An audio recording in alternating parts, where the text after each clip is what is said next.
Pre úspech vo footgolfe je určite dôležitá kopacia technika, ktorú teda veľmi využívame v našom športe, ale takisto aj koncentrácia a teda tá psychická pohoda toho hráča. Vo svete sme momentálne v špičke v top 3 s Argentínou aj s Francúzmi. Čo sa týka turnajov, poslednú dobu všetky turnaje vyhrávame či po mužskej kategórii alebo v ženskej kategórii, takže máme, alebo aj seniorské, máme dosť veľké renomé. Tak už sa nás aj boja zahraniční hráči, keď tam ideme, že zase ste došli pre víťazstva. Táto ma k nemu doviedol, iba tak mali sme raz voľný víkend a táto napadlo, že poďme si zakopať footgolf, a že OK. Absolútne som vedel, že čo to je a odvtedy ho hrávam.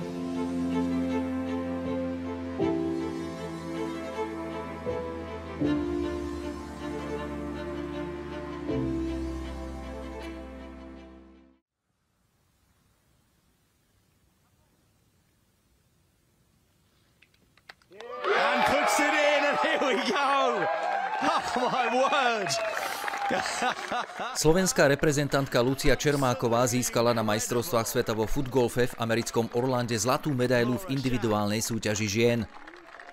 Štvorkolové zápolenie vyhrala pred druhou Holanďankou Šápovou o 5 kopov.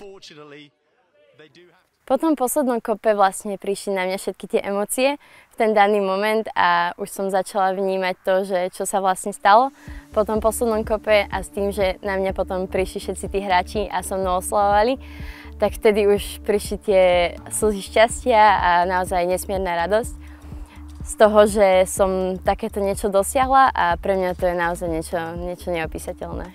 Slovensko sa stalo v Orlande najúspešnejšou krajinou svetového šampionátu, keď popri zlatej medaile Lucie Čermákovej získalo medaily aj vo všetkých tímových kategóriách. Ženy a muži nad 45 rokov si vybojovali strieborné medaily a muži do 45 rokov bronz. Súčasťou bronzového tímu mužov do 45 rokov bol aj bývalý slovenský reprezentant vo futbale Ján Kozák, ktorý má na svojom konte 25 reprezentačných štartov a 2 góly. Nadviazal tak na svoj úspech z roku 2016, keď na majstrovstvách sveta vo footgolfe v argentínskom Buenos Aires získal vôbec prvú veľkú medailu pre Slovensko, bronz v individuálnej súťaži. Teraz to bolo trošku iné, lebo už patrili sme medzi favoritov, čo bolo spojené s nejakým tlakom. Proste, keď viete, že sa niečo od vás už očakáva, tak je to ťažšie. A ja som rád, že sme splnili tie ciele, ktoré sme mali. Krásne 4 medaily vlastne, takže splnili sme, čo sme si zaodmienili a preto ešte možno to dávam ešte na vyšší stupienok ako predtým tie majstrovstvá sveta. Výrazný podiel na striebornej medaile ženského tímu mala aj veľká nádej nášho footgolfu 16-ročná Klaudia Nemcová. Pre mňa bolo najťažšie kvázi všetko, pretože ja som futbal nehrávala, čiže ja som nákopy vôbec nemala. Takže ja som sa musela naučiť, ako kopnúť vôbec do lopty a celkovo to bolo pre mňa náročné, ale teraz už to je čím ďalej, tým lepšie.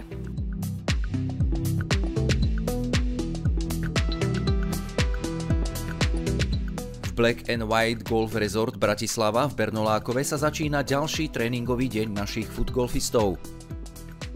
Popri slovenských reprezentantkách sa na ňom zúčastňujú aj mladí talentovaní hráči footgolfu. Je veľmi dôležité, aby deti športovali, aby boli na vzduchu a mali nejaký ten pohyb. A footgolf je možno výhoda oproti iným športom, že nie je až tak extrémne technicky náročný, ani pohybovo. Učí deti trpezlivosti v dnešnej uponáhlanej dobe, keď všetko rýchlo, všetky športy tiež sú veľmi dynamické, kdežto footgolf, podobne ako golf, je taký pomalejší šport a vlastne človek je v prírode, prechádza sa, hrá, súťaží. Raz ma tam tatino zobral a odtedy ma to začalo baviť, hrať. Na footgolfu sa mi páči, že ja hrám futbal, takže to mám jak futbal, môžem kopať do lopty, sú tu jamky a hlavne sa prejdem okolo prírody, je tu hrozne pekné prostredie. Dávam prednosť footgolfu, lebo sa mi to viacej zapáčilo a futbal mi tak nejak postupne ochabol, čiže začal som sa plnohodnotne venovať footgolfu. Futgol je spojenie dvoch najpopulárnejších športov, futbalu a golfu. Hrá sa väčšinou na golfových ihriskách. s futbalovou loptou do futgolfových jamiek, ktoré je priemer jamky je 53 cm, hĺbka 30 cm a hrá sa čo najnižší počet kopov, ten vyhráva. Na futgolfe máme povolené 3 typy kopov. Prvý kop je klasický špičkou. Druhý povolený kop je kop placírkou, čiže bokom nohy. A tretí povolený kop je, keď chceme loptu podkopnúť, čiže nohu sa snažíme dať čo najviac pod loptu a kopnúť. To, čo je zakázané, je teda hra podrážkou nohy, čiže také rolovanie lopty. Alebo potom zdvihnutie lopty, alebo taký klasický výťah. Jamky na futgolfových ihriskách sú 3-, 4- a 5-párové. Zlatá Lucia Čermáková futgolfové ihrisko s 18 jamkami na majstrovstvách sveta v Orlande absolvovala v priebehu 4 súťažných dní 4-krát. Titul majsterky sveta si vybojovala výkonom 20 podpár, keď zvíťazila s náskokom 5 kopov. Futgolfu som sa dostala vlastne cez futbal, kde sme ako majsterky Slovenska teda robili rozhovor, teda konkrétne ja ako kapitánka, jednému pánovi redaktorovi do Bratislavských novín. A tam som teda dostala takú ponuku si ísť vyskúšať futgolf na jeden tréning. Následne na to som sa prihlásila na jeden turnaj vo Dvojiciach a odtedy už kopem do lopty pravidelne. U mňa psychika zohráva teda veľkú stránku vo futgolfe v mojom výkone. Tým, že už sa dostávam na tých turnajoch trochu do takého vyššieho tlaku, keďže sa aj odo mňa už očakávajú nejaké výsledky. Ale viem to ešte nejak tak zvládať a už som tak psychicky viac naladená už na ten turnaj, že viem, čo sa odo mňa očakáva a už som v takej pohode. Ľudská je úžasný človek. Ja som ju spoznala teda pred 3 rokmi, keď som začala futgolf. A ona je úžasná hráčka, je to môj veľký idol, že raz by som sa chcela dopracovať na tú úroveň, na aké je ona. A ako človek myslím si, že sme si úplne dobre sadli a že sa spolu dokážeme zabaviť na všetkom. Tým, že som začala hrávať v 14 rokoch, tak som sa prvé roky učila, ako to zvládať, pretože ja väčšinou som ten typ človeka, čo chce všetko na 100% a chcem všetko spraviť najlepšie, ale túto väčšinou a niekedy nejde. Takže s tým som sa musela vyrovnať a je to čoraz lepšie a lepšie a snažím sa na sebe ešte pracovať. Páči sa mi to, že to je vo voľnej prírode a že sú krásne tie golfové ihriska a že sa s tým dá cestovať po svete, lebo cestovanie ma veľmi baví a celkovo, že je to pohybová aktivita, keďže ja športy milujem. Tento šport mi dáva veľa, či už po tej psychickej stránke, ale aj po tej fyzickej, ale hlavne mi dáva takéto odreagovanie sa od takého bežného života, že sa vždy teším na ten víkend, keď máme nejaký turnaj, že sa uvidím znovu opäť s tými hráčmi, s ktorými sa stretávam teraz pomerne pravidelne. A takú atmosféru prinášajú aj oni do môjho života teraz. Tento šport mi vzal možno len moju lásku futbal, ktorému som sa vlastne musela vzdať, ale už som si vypestovala taký vzťah k tomuto futgolfu, že už nemyslím na to, ale na začiatku to bolo ešte ťažké sa z toho tímového športu presunúť do toho individuálneho. Ale teraz naozaj vnímam len také tie pozitíva. Možno ešte niekedy, že víkend by som chcela možno stráviť inak ako na turnaji, ale potom už prídem na to ihrisko a už sa opäť dostávajú do mňa tie emócie, ktoré ten futgolf prináša. Okrem tej futbalovej techniky, ale ktorú veľa ľudí vie natrénovať, alebo futbal je najpopulárnejší šport, čiže by som povedal, že nie je to až také ťažké sa naučiť kopať, tak väčšina úspechu je podľa mňa v hlave. Byť mentálne pripravený, je tu človek sám za seba, nikto mu nepomôže, na nikoho sa nemôže vyhovoriť, na rozhodcu, na spoluhráča. Kto to zažil, tak vie, že niekedy tie vnútorné monológy a ten stres, tlak a tieto veci vedia s človekom zamávať. Čiže myslím si, že ešte viac než nejaká tá technická pripravenosť je práve tá mentálna stránka. Nie, nebýval nervózny, ale musíme tam pri tých patoch hlavne rozmýšľať, aby sme to neprestriedili. Najťažšie na futgolfe sú jamky na kopci, lebo sa ťažko odhaduje, že ako tam dať silu, alebo že jednoducho to zapatovať. A hlavne keď ste z vrchu, no tak je to ešte ťažšie. Ja nervozitu moc nemám, ja to mám tak, že sa pozriem, uklidním sa a potom kopnem do jamky. Ešte to neviem úplne zvládať, ale snažím sa to zdokonalovať, aby som mal čistú hlavu vždycky pri každom kope. Bývam dosť často nervózny, ale snažím sa to znížiť. A veľmi často sa mi to aj darí. Tá futbalová vlastne kopacia technika je veľmi dôležitá aj vo futgolfe, takže maximálne. Čím viac kopov človek kopne v živote, tak mu to pomáha a vo futgolfe to pomáha, takže sú tam rôzne druhy kopov z futbalu, vlastne všetky. A potom si len treba zvyknúť trošku na to patovanie, ktoré je možno trošku odlišné.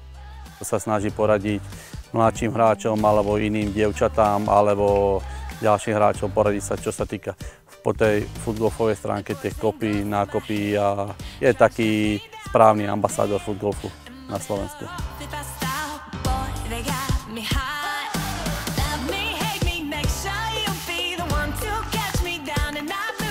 Najťažšie na tomto športe si myslím, že je niekedy odolávať tomu stresu a tým nervom, ktoré prichádzajú postupom času. A potom sa koncentrovať všetkých tých 18 jamiek, keďže niekedy tá hra trvá aj 3,5–4 hodiny, niekedy aj viac, tak vydržať naozaj v tom sústredení celý čas a sústrediť sa teda na ten výkon, čo je si myslím, že veľmi, veľmi ťažké. Mojimi prednostiami vo futgolfe je určite tá kopacia technika, keďže ako malá som začala hrávať futbal a naozaj som sa držala toho pomerne dlho, až 15 rokov. Takže mám tú silu v nohách, aj tú presnosť a teraz už naozaj aj tá psychika je na vyššej úrovni, ako bola na začiatku mojej futgolfovej kariéry. Mohla by som sa ešte zlepšiť v hre teda z bankru, čiže z piesku, keďže to si vyžaduje iný typ kopu, ktorý mne ešte celkom veľmi nejde, ale už na tom pracujem. Je to veľký relax, aj na to, že je to veľká psychická záťaž na hlavu, tak je to veľký relax byť v tej prírode a byť v tom futgolfovom kolektíve, lebo je to taký úplný oddych od reality. Keď sa mi podarí nejaký kop, samozrejme, keď je úplne nejaký, že aj sama seba prekvapím, tak je to super pocit, ale tým, že my už to hráme na tej profesionálnej úrovni, nás by tie kopy viac menej nemali prekvapovať, také tie prvé, ale samozrejme, keď nám padne pad z 50–60 metrov, tak to každého veľmi poteší a je to úplne najlepší pocit.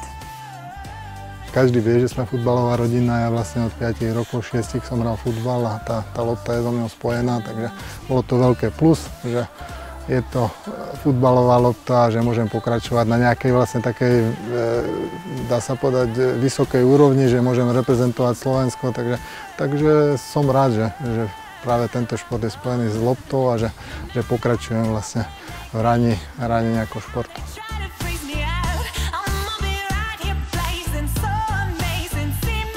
Najťažšie je sa priblížiť jamke, ktorá je na kopčeku. Som prekvapený z toho, lebo veľakrát sa nestane, že dám nejaký dobrý kop. Keď je to ešte, že ma to nabudí, že keď tú jamku dobre jednoducho zahrám, no tak sa rozbehnem a už to pôjde. Už to ide.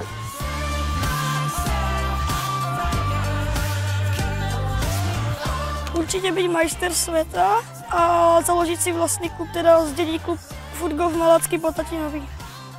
Chcel by som sa zúčastniť majstrovstiev sveta vo futgolfe a zdokonaliť sa na svetovú úroveň.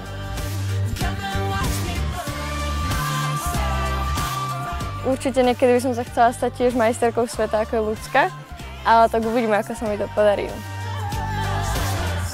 Môj najúžasnejší kop doteraz bolo asi, myslím si, že pre každého futgolfistu je to, keď to je hole-in-one, čiže dať jamku na jeden pokus.